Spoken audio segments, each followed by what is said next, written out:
Le 11 août 3028 de notre ère.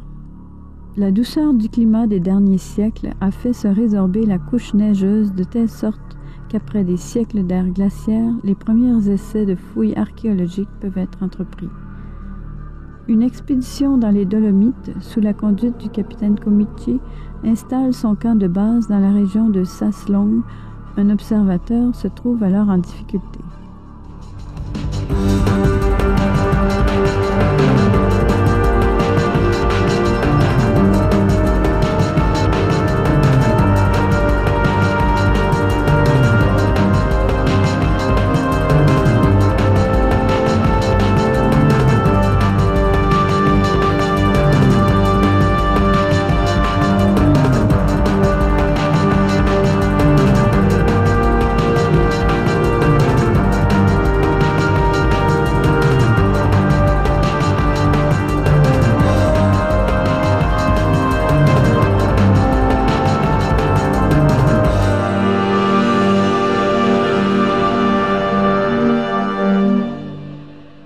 Alors qu'il est encore sur la paroi, il a pu observer qu'au sol s'ébauchent les contours d'un appareil technique qui, sur l'écran, est reconnaissable en tant que chenille des neiges.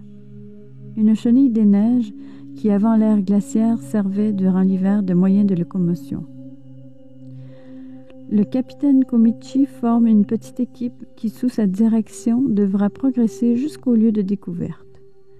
Depuis quelques jours, des loups de plus en plus nombreux, espérant trouver de la nourriture pour leurs nichés affamés, apparaissent.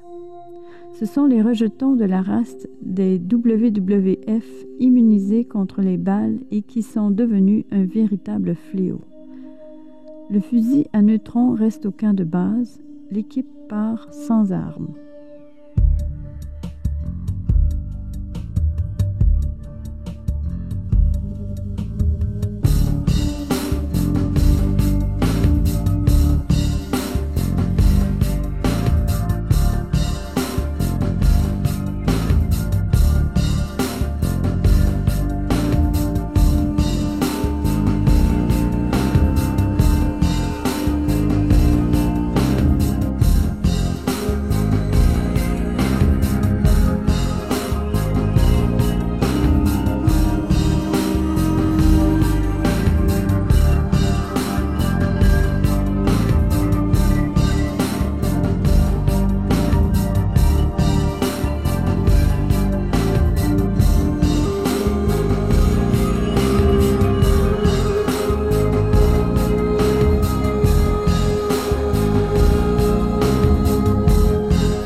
À la fin du jour, celle-ci atteint le lieu de découverte et peut dégager une bonne partie de la machine, laquelle se trouve dans un état exceptionnellement bon.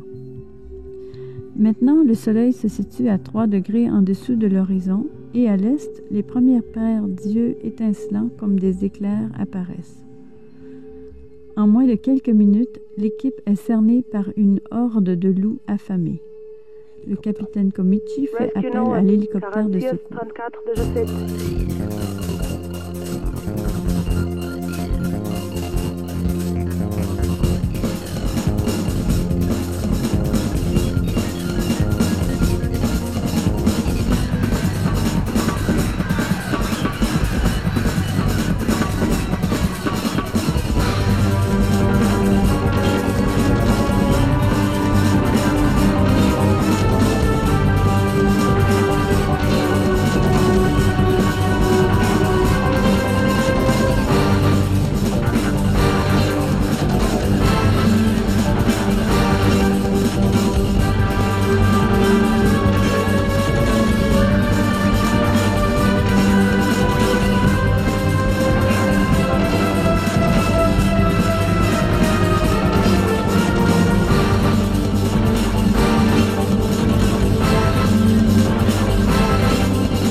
Mais la lumière du jour qui se dissipe provoque un dangereux courant thermique sur la paroi nord, interdisant ainsi tout atterrissage.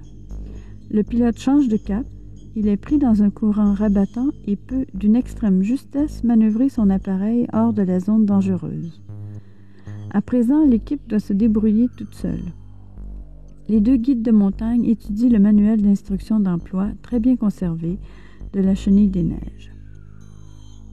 Leurs combinaisons d'expédition sont équipées de transformateurs cinéto-ioniques et pourraient procurer assez d'énergie afin de faire démarrer le moteur diesel historique. Ils branchent alors 2 combinaisons à série et ils les fixent sur l'électronique de bord. Ils effectuent un essai de mise en marche. Le moteur démarre, injection directe, et après quelques tours, la machine tourne.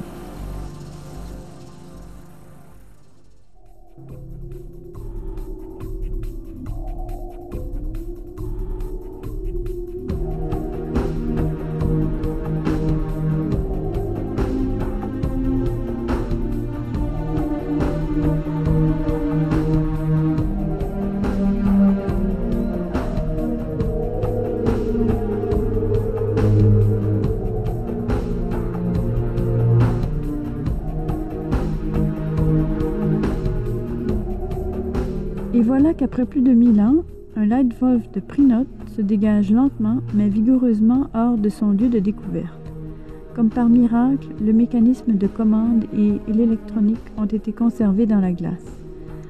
C'est ainsi qu'une des plus grandes découvertes archéologiques de notre temps ramène par sa propre autonomie l'équipe qui l'a trouvée saine et sauve au camp de base.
Buonasera a tutti e a Sudai.